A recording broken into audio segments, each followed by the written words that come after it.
اللهم صل على سيدنا محمد يا رب صل وسلم دائما ابدا على حبيبك. مفتی صاحب براہ مہربانی اس سوال کا جواب وضاحت سے دیں کہ قیامت کا میزان کہاں لگے گا، کیسے لگے گا، قرآن و سنت کی روشنی میں. دیکھو برزخ کی جو باتیں ہیں نا، یا قیامت کی جو باتیں ہیں، چونکہ وہ یہ دنیا نہیں ہوگی تو اس کی پوری کیفیت ہمیں نہ بتائی ہے نہ ہمیں سمجھ میں آ سکتی ہے. اس لیے اس کی پوری کیفیت کو جاننے کی کوشش کرنا ایک فضول حرکت ہے. اب مثال کے طور پر جہنم کے اوپر جو پل ہوگا وہ بال سے زیادہ باریک ہوگا، تلوار سے زیادہ تیز ہوگا. وہ پل کیا ہے؟ وہی صراط مستقیم ہے جس پر آپ دنیا میں چلے ہو. اللہ اسی کو ایک صورت اور شکل دے کے پل پہ قائم کر دیں گے، پل بنا دیں گے. تو کیا اس کی مثال دی جا سکتی ہے دنیا میں؟ ظاہر ہے نہیں دی جا سکتی. تو جتنا ہمیں بتایا گیا ہے ہم اس پر ایمان لاتے ہیں، اور جو نہیں بتایا گیا ہم اس کی تفتیش میں نہیں جاتے. جو ہمارے کام کی چیز تھی وہ اللہ نے ہمیں بتا دی ہے.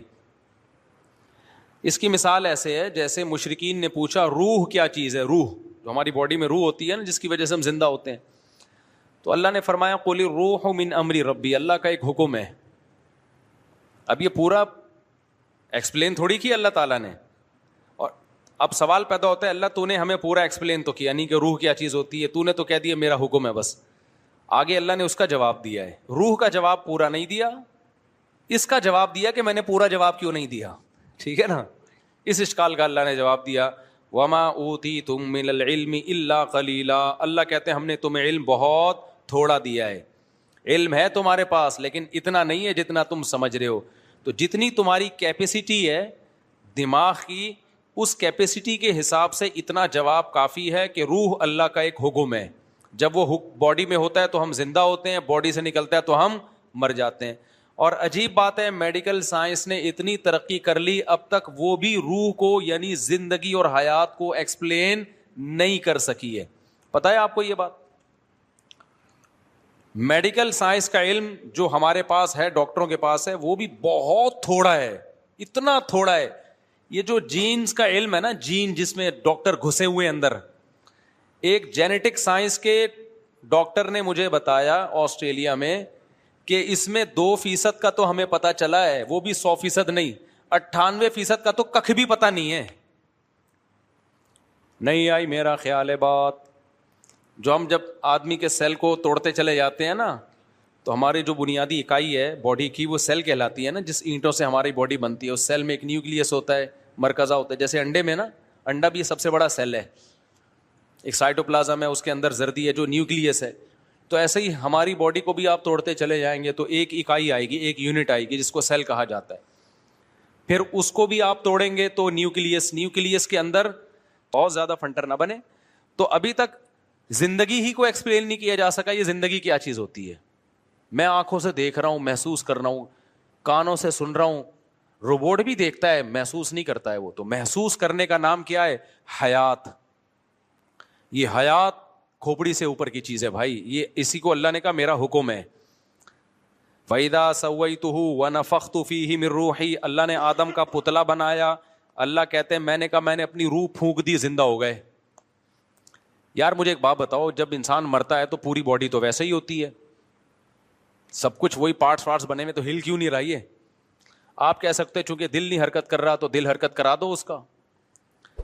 ماں کے پیٹ میں کیسے دل حرکت کرنا شروع کرتا ہے بھائی؟ فرسٹ ٹائم کسی کی سمجھ میں نہیں آتا. یہ ڈاکٹر کہتے ہیں کہ میں نے ڈاکٹروں سے پوچھا ہے، ہوائی باتیں نہیں کر رہا، کہ جب پہلی دفعہ ماں کے پیٹ میں بچے کا دل دھڑکتا ہے تو کیوں دھڑکتا ہے؟ پہلی دفعہ کس نے دھڑکایا؟ میڈیکل سائنس اس بات کو بیان کرنے سے اب تک عاجز ہے. سمجھتے ہو؟ دیکھو اب کیوں دھڑک رہا ہے اب تو ڈاکٹر بتا سکتے ہیں. ہمارے دماغ سے کرنٹ جاتا ہے، الیکٹریسٹی سے کام ہو رہا ہے. یہ اللہ کا شکر ہے یہ کرنٹ کے الیکٹرک والوں کے ہاتھ میں نہیں ہے، ورنہ اتنا دھڑکتا نہیں جتنا بل آتا. اور گیس پہ چل رہے ہوتے ابھی ہم سب. اب گیس بھی گئی تو سلنڈر لگائے ہوئے ہوتے دل دھڑکانے کے لیے ہم لوگوں نے. تو کچھ چیزیں اللہ نے اپنے ہاتھ میں رکھی کہ الیکٹرک والوں کے ہاتھ میں اللہ نے وہ چیزیں نہیں دی. پنکھا کے الیکٹرک کے ہاتھ میں, لیکن جو ہوائیں چلتی ہیں وہ کے الیکٹرک کے ہاتھ میں نہیں ہے.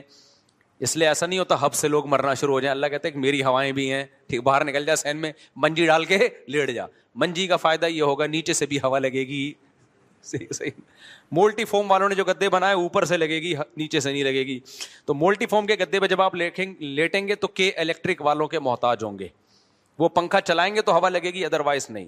لیکن اگر آپ منجی پہ لیٹیں, چارپائیوں پہ لیٹیں, تو بھائی اس میں سے آٹومیٹیکلی جب ہوا چلے گی تو چاروں طرف سے آپ کو ہوا لگے گی. اس لیے اپنے آپ کو بہت زیادہ ان چیزوں کا محتاج نہ بناؤ, قدرتی ماحول میں رہنے کی عادت ڈالو. سمجھتے ہو کہ نہیں سمجھتے ہو؟ میں سعودی عرب میں 2 مہینے رہا, ایئر کنڈیشن ہی میں رہتے ہیں. میرا دماغ خراب ہو گیا وہاں پہ, میرا دماغ پھٹنے لگا. میں آیا گھر میں 2 مہینے بعد, جب میں آیا نا میں نے پنکھا چلا کے لیٹا یار, کھڑکیاں کھول دی کمروں کی. خدا کی قسم جو نیچرل میں مزہ ہے نا وہ آرٹیفیشل میں نہیں ہے. پتہ نہیں لوگ 24 گھنٹے اے سی میں پڑھتے کیوں نہیں ہیں. عجیب ذہنی کوفت ہونا شروع ہو جاتی ہے. عادی ہو گئے ہیں ہم نے, اپنے آپ کو عادی کیا ہی نہیں ایئر کنڈیشن کا. تو میں کیا کرتا ہوں, میں تو آتا ہوں, میں آیا, میں نے گھر کے چاروں کھڑکیاں مڑکیاں کھولی آرام سے. گھر ایسا بنایا کوئی کھڑکیاں کھول کے بے پردگی نہ ہو. آج کل گھر بھی اس طرح کے ہوتے ہیں کہ وہ کہیں نہ کھڑکی کھول سکتا ہے آدمی, نہ کہیں صحن میں لیٹ سکتا ہے. تو اس سے یہ جو نیچرل لائف ہے نا یہ سکون دیتی ہے انسان کو. پنکھے کی بھی اپنا مزہ ہے بھائی, اگرچہ پنکھا نیچرل نہیں ہے لیکن اس کو ڈنگ ڈنگ ڈنگ کی آواز کا اپنا مزہ ہے. ابھی تمہیں اگرچہ تم لوگ دین سننے کے آئے لیکن تھوڑی سی باتیں بھی سن لو نا. میں جب جاپان گیا نا ابھی, تو مجھے جو کمرہ دیا ارشاد بھائی نے, وہ اس میں سردیاں تھی تو پنکھا تو چلا نہیں سکتے تھے. اب ہیٹر چلاتے تو مجھے ہیٹر سے تکلیف ہوتی ہے. یہ جو ہیٹر ہوتا ہے نا ایئر کنڈیشن میں, جو ہیٹر بھی چلتا ہے نا, یہ عذاب ہے. یہ گیس کا ہیٹر بھی ایک عذاب ہے. لکڑیوں کی آگ بھی ہم نے تاپی ہے, اس میں وہ ٹینشن نہیں ہوتی جو گیس کے ہیٹر میں ہوتی ہے. پتہ ہے آپ کو, لکڑیوں کی آگ جلا دو نا کمرے میں, اس سے جو ہیٹ ملتی ہے اس سے آدمی اسٹریس ڈپریشن میں نہیں جاتا. یہ جو گیس کا ہیٹر ہے نا یہ عجیب سی چیز ہے یہ. تو میں نے کہا بھائی ہیٹر نہیں چلاؤ, نہ اے سی والا ہیٹر چلاؤ اور نہ گیس والا. اب سردی بہت ہے تو ڈبل رضائی لے لیں گے ہم, کوئی بات نہیں. اب جب ڈبل رضائی لے رہے ہیں تو اب پنکھے بھی نہیں چل رہے, ہیٹر بھی نہیں چل رہا, کچھ بھی نہیں, تو آواز, اب کوئی ذرا سا ٹھک ہو آواز آتی ہے. ساتھ میں ان کے بچے تو بات چیت کریں گے, شور شرابہ کریں گے, نیند ہی نہیں آ رہی. تو میں نے کیا کیا, میں نے کہا مجھے تو پنکھا چلانا ہے. پنکھا تھا ہی نہیں, سوری, جاپان میں سرد علاقوں میں تھوڑی پنکھے.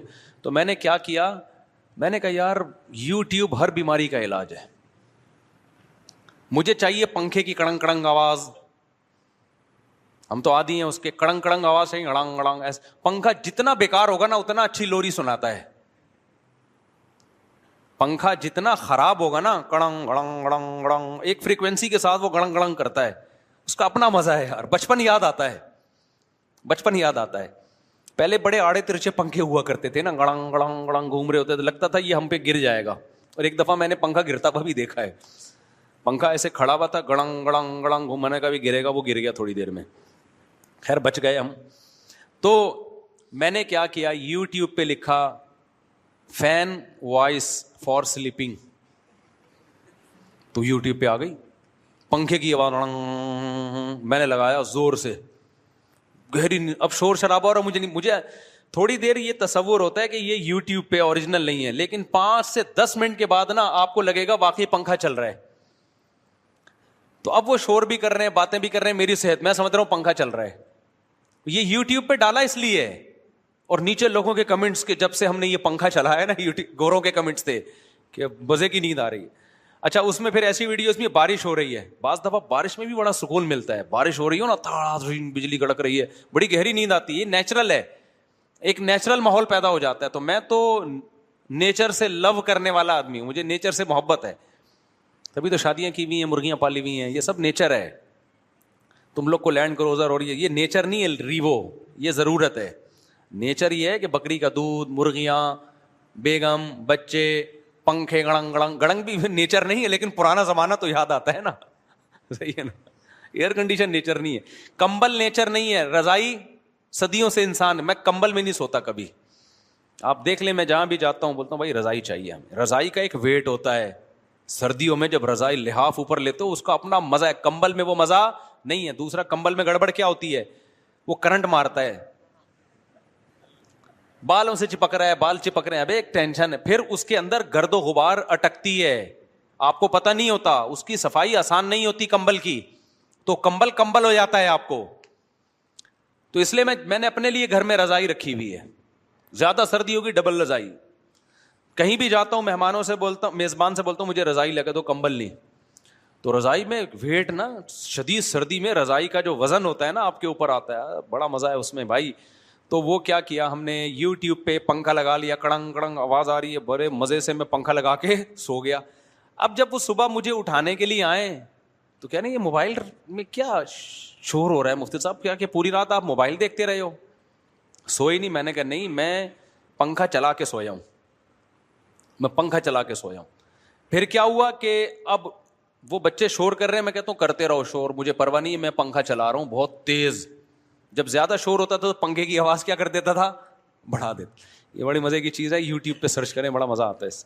خیر میرے بھائی, اور آسان اس سے اچھا طریقہ کسی کا بیان لگا لو. بعض دفعہ میں بیان لگا لیتا ہوں, اپنا نہیں لگاتا, کیونکہ اپنا لگاؤ نا تو پھر وہ اور نیند غائب ہو جاتی ہے, اس میں ہنسی کی باتیں آتی ہیں, تو میں کبھی خود اپنے ہی لطیفے پہ ہنسنا شروع کر دیتا ہوں. تو میں پھر کسی بڑے بزرگ کا بیان لگا دیتا ہوں. اس کا فائدہ یہ ہوتا ہے, نالج میں بھی اضافہ ہوتا ہے, موٹیویشن بھی ملتی ہے, اور بعض دفعہ نیند بھی آ جاتی ہے, بیان سنتے سنتے سو جاتا ہے آدمی. یہ جب کرتا ہوں جب دماغ چل رہا ہو. آج کل سیاسی حالات نے نا دماغ کا دہی بنا دیا ہے, کسی کو بھی ٹائم پہ نیند آ جائے اس کا مطلب وہ پاگل ہے. ادھر سے فوج کے خلاف بیان, ادھر سے پی ٹی آئی کے خلاف بیان, ادھر سے جے یو آئی کے خلاف بیان, ادھر سے مسلم لیگ کے خلاف بیان, ادھر سے مسلم لیگ کا زرداری کے خلاف بیان. ویڈیوز بھی دیکھ رہے ہیں, صحافیوں کو بھی سن رہے ہیں, ادھر کی سنو ادھر, اتنا دماغ کی دہی ہو جاتا ہے. پھر میں بند کر دیتا ہوں, دفع کرو یار, ایسی کی تیسی, ہم اگلے کی ٹینشن اپنے اوپر کیوں لیں. تو اس کے لیے پھر رات کو پنکھا چلانا بولو ضروری ہے. تو پھر پنکھا چلا کے سوئے, جب بھی ایسے ٹینشن ہونا بیان لگا دو یا پنکھا چلاؤ. تو خیر کہاں سے کہاں بات چلی گئی. تو میں جو سوال پوچھا تھا کہ بہت ساری چیزیں ہماری مینٹل لیول سے اوپر کی ہیں, تو ہمیں آخرت کی جو باتیں بتائی گئی ہیں, ترازو بھی لگے گا, اس ترازو کی کیفیت کیا ہوگی, ایسے کوئی فرشتہ یوں کر کے بٹے لے کے بیٹھا ہوا ہوگا ترازو کے, یا کوئی ڈیجیٹل ترازو ہوگا, کیا ہوگا یہ ہمیں اب بتایا تو گیا. ترازو کے ایک پلڑے میں گناہ رکھے جائیں گے, ایک پلڑے میں نیکیاں رکھی جائیں گی. بس ہماری فہم کے مطابق بات کی گئی ہے. دیکھو ترازو تو یہ بھی ہے جو آج کل تھرمامیٹر بھی تو ایک ترازو ہے نا, جو ٹیمپریچر کو ناپتا ہے.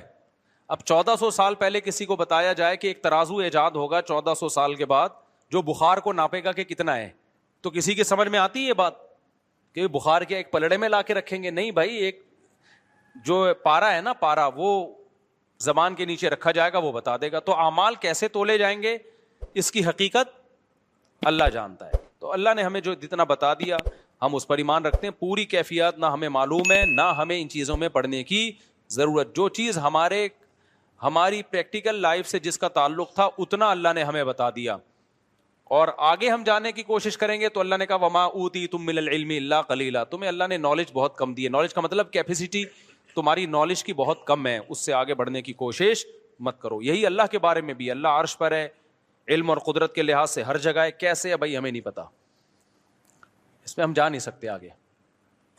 اچھا بھائی مفتی صاحب, طلاق کے بعد عدت کے دوران عورت کو نکاح کا پیغام بھیجنا جائز ہے یا نہیں؟ حرام ہے بالکل. نیز طلاق کے بعد عورت کی کتنے مہینے عدت ہوتی ہے؟ 3 مینسز. عورت کو 3 مینسز آ کے ختم ہو جائیں گے نا تو اس کی عدت پوری ہو جاتی ہے. اور اگر کوئی ایسی عورت ہے جس کو مینسز آنا بند ہو گئے ہیں, عمر زیادہ ہو گئی ہے, تو پھر 3 مہینے. اور اگر وہ پریگننسی میں تھی, پریگننٹ تھی, تو بچے کی ولادت.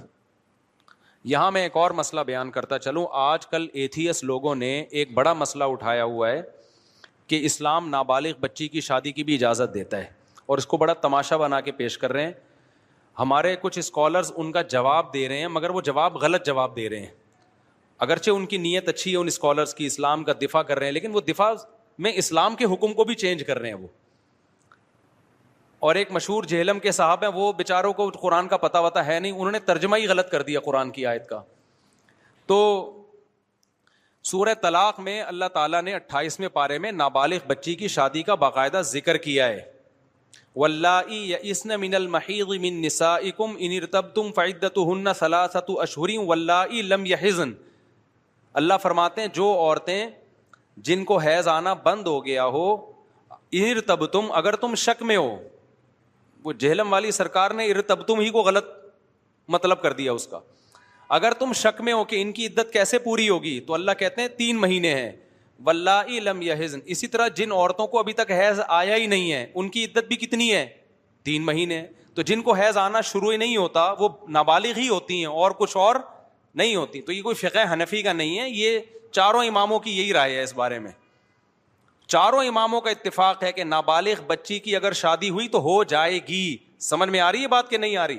تو آپ ملحدین کو جواب دینے کا وہ طریقہ اختیار نہ کریں جس سے اسلام ہی کی لمٹ کراس کر دیں آپ. اس کی بالکل ایسے مثال ہے, یعنی جن لوگوں نے ملحدین کو جواب دے رہے ہیں نا, کہہ رہے ہیں نہیں یہ اس سے نابالغ بچی مراد نہیں ہے, اس سے تو وہ بالغ ہے جس کو ابھی حیض آنا شروع ہی نہیں ہوا ہو. ایسا نہیں ہے, اس سے وہ بچی مراد ہے جس کو ابھی حیض آنا شروع نہیں ہو. باقی سے اعتراض کا جواب کیا وہ میں ابھی دیتا ہوں, بہت آسان جواب ہے اس کا, اتنی زیادہ راکٹ سائنس نہیں ہے اس کے جواب میں, وہ جواب میں ابھی دیتا ہوں آپ کو.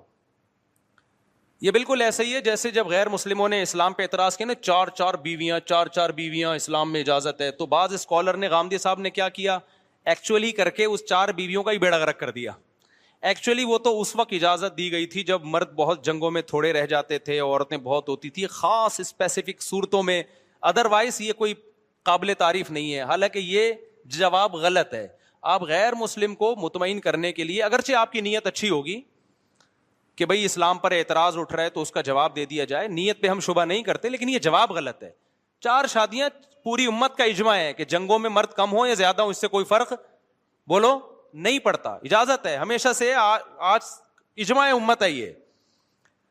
تو اس میں غیر مسلموں کو آپ مطمئن کرنے کے لیے ایسا جواب دینا شروع کر دیں کہ اسلام ہی کو چینج کر دیں, یہ طریقہ ٹھیک نہیں ہے. وہ کبھی بھی مطمئن نہیں ہوں گے. اگر آپ نے ہر چیز کو اپنی عقل سے ہی فیصلہ کرنا ہے تو پھر یونائٹڈ نیشن کو آپ اپنا خدا بنائیں, آپ اس سے پوچھیں.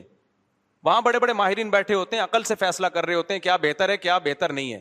جب وحی کی تعلیمات سامنے آتی ہیں تو کچھ چیزیں تو ایسی ہوں گی جو آپ کی عقل کے مطابق ہوں گی, کچھ چیزیں ایسی ہوں گی جو آپ کی عقل کو سمجھ میں نہیں آ رہی ہوں گی. وہاں آپ کو اللہ کے سامنے ہتھیار ڈالنے پڑیں گے. اگر سب کچھ عقل سے ہی پوچھنا ہے تو اللہ رسول کی آپ کو پھر ضرورت کیا ہے؟ میں سمجھا پا رہا ہوں اپنی بات؟ پھر تو ہومو سیکسولیٹی کو بھی عقل سے آپ کیسے غلط ثابت کرو گے؟ کہیں گے جب اس کا وسیم کا دل کر رہا ہے فلانے کے پاس جانے کا تو دونوں جب راضی ہیں تو کسی تیسرے کو کیا تکلیف ہو رہی ہے؟ آپ عقل سے کیسے غلط قرار دو گے؟ اور ہو سکتا ہے 100 سال کے بعد جا کے نا, جب یہ ہومو سیکسولیٹی سوسائٹی میں بہت عام ہو جائے گی تو یہی اسلام جس نے ہومو سیکسولیٹی کو حرام قرار دیا ہے, یہی حرام قرار دینا ہی دنیا کی نظر میں اسلام کے لیے ایک عیب بن جائے گا کہ دیکھو ایک چیز اتنے لوگ کر رہے ہیں, خوش ہیں, ان کی ڈپریشن دور ہو رہی ہے, اسٹریس دور ہو رہی ہے, اسلام بلا وجہ ان کو کیوں روک رہا ہے, اس میں کیا خرابی ہے؟ تو آپ کیسے ثابت کرو گے کیا خرابی ہے؟ تو اس لیے اسلام میں صرف حنفیوں کے یہاں نہیں ہے. وہ جہلم والی سرکار نے بولا ہے کہ حنفیوں نے اور پتہ نہیں اس طرح کی جو ان کی عادت ہے. ایک تو میرے سے جہلم والی سرکار کا پورا بیان کبھی سنا ہی نہیں جاتا, ٹو دا پوائنٹ بات کم ہوتی ہے, اور اس میں اشرف علی رسول اللہ, چشتی رسول اللہ, فلانا رسول اللہ, دیوبندی, بریلوی, وہ بھائی آپ جب کوئی علمی بات ریکارڈ کروا رہے ہو ٹو دا پوائنٹ بات کرو آپ, تاکہ اگلا بھی سن سکے آپ کی بات کو. تو میں نے وہ سنا ہے بڑی مشکل سے, تو اس میں جہلم والی سرکار نے ترجمہ بھی غلط کیا ہے, اور جو چیز ان کی مرضی کے خلاف ہوتی ہے وہ حنفیوں کے کھاتے میں ڈال دی جاتی ہے کہ حنفی یہ کہتے ہیں, حالانکہ حنفی نہیں کہہ رہے ہوتے, سبھی کہہ رہے ہوتے ہیں. تو یہ اجماعی مسئلہ ہے کہ نابالغ بچی کی شادی بھی کیا ہے, جائز ہے, ہاں قابل تعریف نہیں ہے. اب میں اس کی ایک الزامی جواب دیتا ہوں. دیکھو نابالغ بچی ہو یا بالغ بچی ہو, رخصتی کے قابل اگر اس کی باڈی ہے, مینٹلی اور فزیکلی وہ اس قابل ہے کہ شوہر اسے ہم بستری کر سکے, تو لڑکی بالغ ہو یا نابالغ ہو دونوں کی رخصتی جائز ہے. اور اگر لڑکی کی فزیکل گروتھ نہیں ہوئی ہے یا مینٹلی گروتھ نہیں ہوئی ہے تو چاہے بالغ ہو یا نابالغ ہو, دونوں صورتوں میں اس کی رخصتی ناجائز ہے. سمجھ میں آ رہی ہے؟ رخصتی کا مدار اس پر ہے کہ لڑکی فزیکلی ہم بستری کے لائق ہوئی ہے اور مینٹلی اس قابل ہوئی ہے کہ نہیں ہوئی ہے. اگر وہ فزیکلی اور مینٹلی اس قابل نہیں ہے تو پھر اس کی رخصتی کرنا ناجائز ہے, حرام ہے. اس کی مثال ایسے ہے کہ 4 سال کی بچی, دنیا میں کوئی اسکالر ایسا گزرا ہے جس نے قرآن کی اس آیت کا ریفرنس دے کے یہ کہا ہو کہ اس کی شادی جائز ہے یا اس کی رخصتی جائز ہے؟ کوئی گزرا ہے ایسا دنیا میں؟ نہ ابو حنیفہ نے کہا, نہ امام شافعی نے کہا, نہ امام بخاری, کسی نے بھی نہیں کہا. جائز ہونا تو ایک لا بیان کیا ہے نا, لا. اب امپلیمنٹ اس کا کس پر ہوگا بھائی؟ اس کا ولی ہے, اس کے رشتہ دار ہیں, وہ دیکھیں گے اس کا اس میں فائدہ بھی ہے یا نہیں ہے. اس کی ایک مثال دوں کہ جب بھی کوئی ایتھیس آپ سے یہ کہا کرے نا کہ اسلام میں نابالغ بچی کی شادی جائز ہے, آپ اس سے کہا کرو کہ یونائٹڈ نیشن کی نظر میں 18 سال کی لڑکی کی شادی 90 سال کے بڈھے سے جائز ہے. یونائٹڈ نیشن میں ہے کہ یہ شادی ناجائز ہے؟ بولو نا. میں نے یورپ میں 90 سال کے بڈھوں کے ساتھ 18 سال کی لڑکیوں کو دیکھا ہے گھومتے ہوئے, اور وہاں گھومنے کا مطلب کیا ہوتا ہے؟ ریلیشن بھی ہے ان کا, ہوٹلوں میں رات گزارتے ہیں. یونائٹڈ نیشن کی نظر میں یہ اللیگل ہے یا لیگل ہے؟ بولو نا. لیگل ہے. ایتھیس بھی کہے گا لیگل ہے. کیوں؟ اس کی پرسنل لائف ہے. لیکن اگر کوئی 18 سال کی لڑکی ہم سے پوچھے کہ 90 سال کے بڈھے سے میں شادی کر رہی ہوں اور یہ کہے کہ جائز ہے, تو ہم اس کو مشورہ دیں گے کہ کر لو؟ کہیں گے جائز ہونے کا مطلب یہ تھوڑی ہے کہ کرو, یہ کام کرو جب تمہیں کیا ہو, اس میں فائدہ ہو. تم 18 سال کی ہو, 30 سال کے آدمی سے کر لو, 35 سال کے آدمی سے, تمہارا دماغ خراب ہے, تم 90 سال کے بڈھے سے شادی کر رہی ہو. پھر بھی اگر وہ کر رہی ہے, اس کا مطلب یہ ان کا پرسنل معاملہ. ہو سکتا ہے اس 90 سال کے بوڑھے میں اس کو کچھ وراثت نظر آ رہی ہو کہ اس کا انتقال ہونے والا ہے, یا یہ مہر تگڑا دے رہا ہے. تو اسلام نے نابالغ بچی کی شادی کو جائز قرار دیا, ترغیب نہیں دی ہے. ترغیب بلوغت کے بعد ہے. جائز کیوں قرار دیا؟ بعض دفعہ بچی کی گروتھ اتنی زبردست ہوتی ہے کہ 13-14 سال کی بچی دیکھنے میں 18-20 سال کی لگ رہی ہوتی ہے. باپ کو یہ خطرہ ہوتا ہے کہ اگر میں نے بلوغت تک انتظار کیا, یہ دیکھنے میں انٹی لگے گی. اور یہ گراؤنڈ ریئلٹی ہے, مشاہدے پر مبنی حقیقت بیان کر رہا ہوں میں, یہ مشاہدہ ہے. اور اس کو حیض آنا شروع نہیں ہوتا, لیکن وہ مینٹلی بھی ہم بستری کے قابل ہوتی ہے, اور یعنی شوہر کے ریلیشن کے قابل, اور فزیکلی بھی قابل ہوتی ہے. اس میں کوئی حرج. اور باپ کو یہ خطرہ ہوتا ہے کہ اگر میں نے ابھی اس رشتے کا انکار کیا تو بعد میں یہ رشتہ اس جیسا رشتہ نہیں ملے گا مجھے. تو جب وہ مینٹلی بھی اس قابل ہے, فزیکلی بھی اس قابل ہے, وہ بھی راضی ہے, باپ بھی راضی ہے, تو کسی ملحد کو کیوں تکلیف ہو رہی ہے بھائی؟ اس سے ملحد کو تکلیف اس لیے ہو رہی ہے کہ ان لوگوں کا اپنا خاندانی نظام ہو گیا تباہ و برباد. ان کی نظر میں اچھے رشتوں کی کوئی ویلیو نہیں ہے. اسلام میں اچھے رشتے کی بڑی ویلیو ہے. اور تمام علماء جو نابالغ بچی کے نکاح کی بات کرتے ہیں نا, اور اس نابالغ سے وہ نابالغ جو مینٹلی اور فزیکلی ہیلدی ہو چکی ہو, سمجھتے ہو کہ نہیں؟ یہی وجہ ہے کہ امی عائشہ کا نکاح 6 سال میں ہوا, رخصتی 6 سال میں نہیں ہوئی ہے, رخصتی 9 سال میں, کیونکہ بالغ ہو چکی تھی, مینٹلی بھی اور فزیکلی بھی بالغ ہو چکی تھی, وہ ہو چکی تھی, اس لیے 9 سال میں. اور اگر حضرت ابو بکر دیکھتے کہ یہ 9 سال میں ان کی گروتھ نہیں ہوئی ہے تو وہ نہ کرتے رخصتی, کیونکہ مدار اس پر نہیں ہے کہ بالغ ہو چکی ہے کہ نہیں ہو چکی ہے, مدار اس پر ہے کہ اس کی جو جسمانی اور مینٹلی جو ہیلتھ ہے, اس ذہنی اور جسمانی نشوونما, اس میں وہ میچور ہو چکی ہے کہ نہیں ہو چکی ہے. کتنی لڑکیاں 18 سال کی عمر میں بھی ہم کہتے ہیں ان کی شادی نہ کرو. اب کوئی ماں باپ یہ کہیں کہ اللہ تعالیٰ نے تو اجازت دی ہے جلد شادی کی, ہم کہتے ہیں جی ہے, اوور آل اجازت ہے, لیکن آپ کی بچی مینٹلی جو ہے نا وہ سسرال کو ابھی نہیں سنبھال سکتی. تبھی تو میں کہتا ہوں بچی بالغ ہوتے ہی شادی کرو, بشرطے کہ آگے آپ کو سسرال ایسا مل رہا ہو جو اس کو بچوں کی طرح رکھے, اس پر وہ ذمہ داریاں نہ ڈالے جو ایک بڑی میچور عورت کی ذمہ داریاں ہوتی ہیں. میں نے جب بیان کیا تھا نا بچی کی بالغ ہوتے ہی شادی کر دو, تو ایک صاحب نے کہا بالغ ہوتے ہی شادی کر دیں گے, سسرال تو بڑے ظالم بھی نکلتے ہیں اور اس کے جوڑ کا رشتہ بھی نہ ملے تو ہم کیسے کر دیں. میں نے کہا بھائی جوڑ کا رشتہ نہ ملے نا تو 40 سال میں بھی نہیں کرو. یہ جو ہم کہتے ہیں کہ بچی کے بالغ ہوتے ہی شادی کر دو, یہ جب ہے جب جوڑ کا رشتہ ملے. تو اب میں بات کو سمیٹ رہا ہوں. اسلام میں نابالغ بچی کی شادی جائز ہے, قابل تعریف بولو نہیں ہے. جائز کیوں ہے؟ بعض دفعہ ضرورت ہوتی ہے، ضرورت یہ ہوتی ہے کہ آپ کو یہ خطرہ ہوتا ہے کہ اگر یہ اتنا بہترین رشتہ ہے خاندان کا یا خاندان سے باہر کا کہ ہم نے انکار کر دیا نا تو یہ رشتہ ہاتھ سے نکل جائے گا. جیسے حضرت ابو بکر رضی اللہ تعالی عنہ اگر سید الانبیاء کا رشتے کا انکار کر دیتے اپنی بیٹی کے لیے، عین ممکن ہے بعد میں وہ نکاح نہ ہوتا، تو ابو بکر کو اپنی بیٹی کے لیے محمد صلی اللہ علیہ وسلم جیسا ملتا پھر بعد میں، کیونکہ رشتے میں پلٹتا رہتا ہے ذہن انسان کا. آج آپ کہیں کرنا چاہ رہے ہو، لڑکی والے کہتے ہیں 1 سال کے بعد آنا، اس کے دوران آپ کا موڈ ہی چینج ہو چکا ہوتا ہے. تو اچھا رشتہ تو ایسی چیز ہے فوراً پکڑ لے انسان اس کو. اور اسلام نے لڑکی کے بارے میں حکم دیا ہے کہ غیر کفو میں نکاح نہ کیا جائے. غیر کفو کا کیا مطلب؟ لڑکا لڑکی کے پیرالل ہو یا اس سے بہتر ہو. تو یہ ہمیشہ میسر نہیں ہوتا. اب ملحد لوگوں کا تو کوئی خاندانی نظام ہی نہیں ہے، ان کے یہاں باپ ہو تو بھی ٹھیک ہے، باپ نہ ہو تو بھی ٹھیک ہے، فیملی سسٹم ہی تباہ ہو گیا. تو اسلام کی نظر میں فیملی سسٹم کی بہت ویلیو ہے. تو آپ اسلام پہ اعتراض اسلام کے سسٹم کو سامنے رکھ کے کریں، اپنے سسٹم کو سامنے رکھ کے کریں گے تو سمجھ میں نہیں آئے گا آپ کے. تو اسلام کے سسٹم کو سامنے رکھ کے کرو گے تو پھر 4 شادیاں بھی سمجھ میں آئیں گی. پھر یہ بھی سمجھ میں آئے گا کہ اسلام نے نابالغ بچی کے نکاح کی اجازت کیوں دی ہے، اور رخصتی کی اجازت اس وقت دی ہے جب فزیکلی وہ اس قابل ہو کہ رخصتی کے قابل ہو، ادروائز اس کی اجازت نہیں ہے. اور پھر یہ بھی ہے کہ اگر کسی قوم میں، یہاں بھی فقہا نے لکھا ہے کہ اگر یہ پتہ چل جائے نا کہ باپ نے نابالغ بچی کا نکاح کیا ہے، اس میں بچی کا فائدہ نہیں دیکھا، بچی کا فائدہ نہیں دیکھا، تو وہ نکاح ہی کا لدم ہے. کیونکہ یہ بچی کے فائدے کے لیے اسلام نے اجازت دی ہے نا بھائی، بچی کے فائدے کے لیے اجازت دی ہے کہ بھائی اگر دیر کر دی تو ایسا نہ ہو اچھا رشتہ ہاتھ سے نکل جائے. لیکن اگر قرائن سے پتہ چل گیا کہ باپ نے بچی کا فائدہ نہیں دیکھا، کیونکہ بعض گاؤں دیہاتوں میں ایسا ہوتا ہے لڑکیاں بیچ رہے ہوتے ہیں، بڈھے بڈھوں کو بیچ رہے ہوتے ہیں، تو اگر ایسا کہیں ثابت ہو جاتا ہے تو وہ نکاح کا لدم ہے. سمجھتے ہو کہ نہیں سمجھتے؟ کیونکہ اس میں نابالغ کے تو احکام اسلام میں بہت سخت ہیں. مثال کے طور پر دیکھو، باپ نے کیا کیا، نابالغ بچے کا متولی کون ہے؟ باپ ہے. علماء کا اجماع ہے کہ باپ بچے کو جو ہدیہ ملے گا نا وہ باپ لے سکتا ہے، کیونکہ اس میں بچے کا کیا ہے؟ فائدہ. باپ کے قبضے سے بچے کا قبضہ شمار ہوگا، یعنی باپ اس کی طرف سے قبضہ کر سکتا ہے.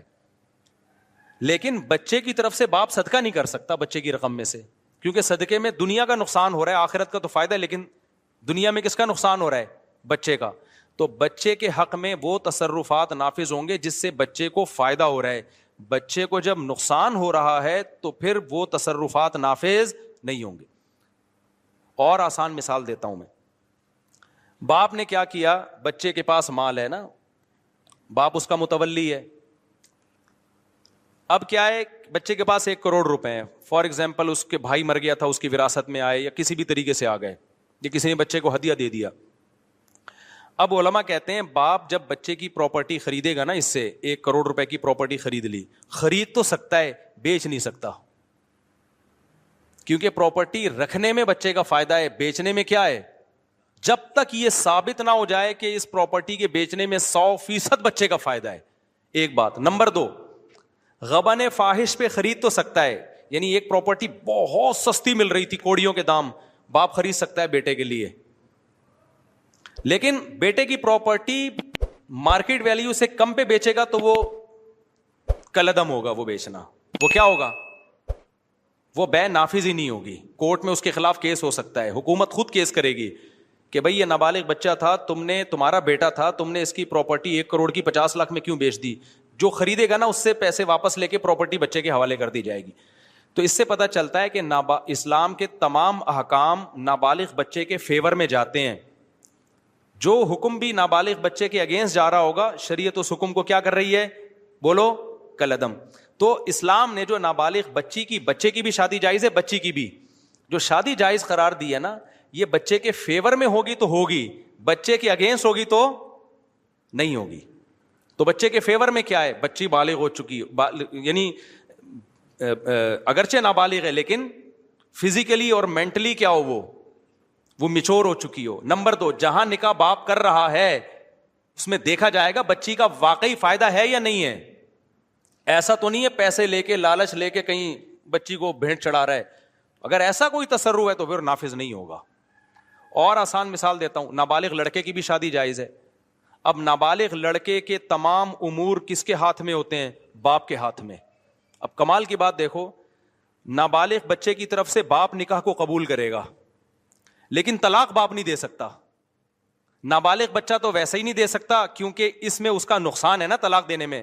تو بچہ وہ تصرفات بچے کے اوپر نافذ ہوتے ہیں جس میں بچے کا فائدہ ہے. جن میں بچے کا نقصان ہے نا وہ بچہ بھی نہیں کر سکتا. نابالغ بچہ صدقہ نہیں کر سکتا. پتہ ہے آپ کو, اگر نابالغ بچہ آئے 10 11 12 سال کا, مجھے اپنی گھڑی گفٹ دے دے اور دل کی خوشی سے دے, 2 آدمی اس پر گواہ بھی ہوں, تب بھی شریعت میں وہ گفٹ میرے لیے حلال نہیں ہے. کیوں؟ اس تصرف میں بچے کا نقصان ہے. تو جس تصرف میں بچے کا نقصان ہوتا ہے بچہ وہ خود بھی نہیں کر سکتا, کیونکہ شریعت کہتی ہے ابھی یہ میچور نہیں ہے, ہو سکتا ہے بے وقوف بن کے کر رہا ہو یہ کام. سمجھ میں آ رہی ہے بات کہ نہیں آ رہی؟ تو اسی وجہ سے نابالغ بچے کا نکاح ہو گیا, اگر وہ طلاق دے گا تو طلاق بھی نافذ نہیں ہوگی, کیونکہ اس میں بچے کا کیا ہے, نقصان ہے. تو نابالغ بچے کو شریعت نے اپنے اوپر نقصان کا کنٹرول نہیں دیا, تو اس کے ماں باپ کو کہاں سے کنٹرول دے دیا؟ تو اس کی طلاق نافذ نہیں ہوگی.